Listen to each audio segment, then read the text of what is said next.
Hey guys, it's the Liftmaster Dog Guy here. We are looking at another commercial overhead that I have.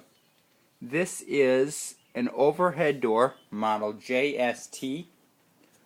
This is a 2007 model, I believe. Yes, 2007, April of 2007. This is a 12-foot opener. We took it out. I still am not sure if it's something was with our radio setup or if it was with their remotes, but we had switched radios, we totally rewired radios, and what kept happening was the radio just kept decoding for some reason. And we had replaced radio a bunch of times. We wired it directly without using the terminals on the side. We tried absolutely everything. Radios would just keep randomly decoding. And for some reason, I just kind of doubt it was something to do with the operator. So someday, I'll probably have this in service if I build a garage just the same way with that other 14-foot operator that I showed you. We'll run this for you. Today we're going to use the open and close button, except for I accidentally wired up my open and close backwards, so close is open and the open is closed. We'll run this for you. We'll start showing right here at the motor head. Here we go.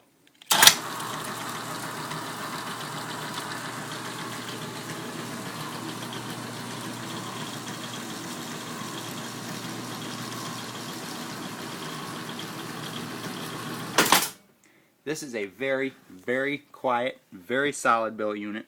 3/4 horsepower unit. I mean, this will lift a big door. Up to a 12-foot door. It was on a 12 by 14, I believe. Or no, 14 by 12. My bad.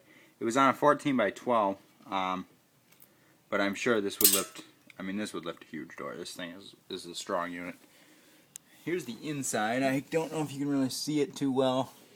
Jumble of wires, you got the contacts there, and let's see here, kind of got a view of the limit switches there, so to do that. This unit does, I don't believe it's hooked up there, but this is a timer to close with these dip switches here, and yeah, I don't see any wires hooked up though to it, so I don't think it is actually hooked up.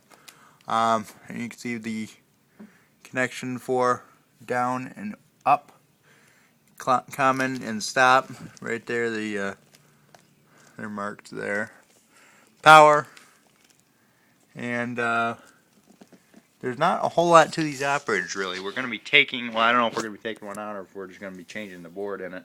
I can't remember the model number on it either, but it's a newer one, a very new one. The roof leaked, hosed the board inside, and so I don't know if we're actually changing the whole opener or if we're changing the board yet. But if we're changing the opener, I'm going to try to get it. We'll run this down here.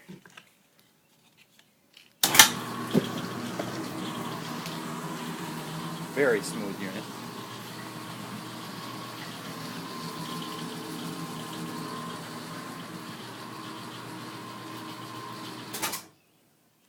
And this one on it does have a brake, by the way. This one does not coast at all. You cannot run the door. Like a lot of overheads, you can just force that door right open because there's no brake. This one does have a brake on it. So there's that, the overhead JST. Sorry the video is late. I totally forgot on Wednesday, and actually, believe it or not, I almost forgot tonight. If I hadn't been out here putting up this Chamberlain Whisper Drive, I would have totally forgotten that. I think that this is in the way, so I can't run this Whisper Drive. Yeah, it's probably going to be in the way. See if we can move it over here. Pull the plug on that. I still have this 258 track drive to fix, and I'm going to get that done so I can video that. I don't know if that'll be good or not. It should be. Guess we'll find out, won't we? You know what, guys? We'll run this Chamberlain Whisper Drive for you.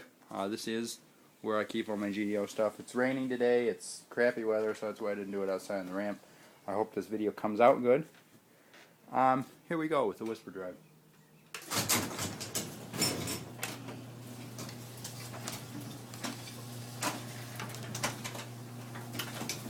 Very quiet unit. I want to get all this stuff, all my main openers that I use, upgraded to good openers. Not that that HD200D wasn't a good one, but this one here is, I like this. And that does hit that board that hangs down up there. I got to cut that board off. This one was actually in my uncle's garage, and the bushings were making a lot of noise, so I actually took this whole thing apart and just changed all the bushings in it. And it was squeaking pretty bad, but a little bit of grease on the belt and some bushings and got it taken care of. This is a 2005 model, so this is this is, let's see, August of 2005, I believe, shortly after they switched to 315 megahertz in April. But this was on his main door. It was used several times a day, every day. So there is a beautiful new Rainer Aviator, which I do need to get to his house sometime and film his doors. I've talked to him to see if he'll let me do that. But he does have two other Chamberlain whisper drive from the same time. As you can see, this is the older. Let's see if we can get close here so you can see it. The older whisper drive on the front with the written in gold writing instead of all white lettering.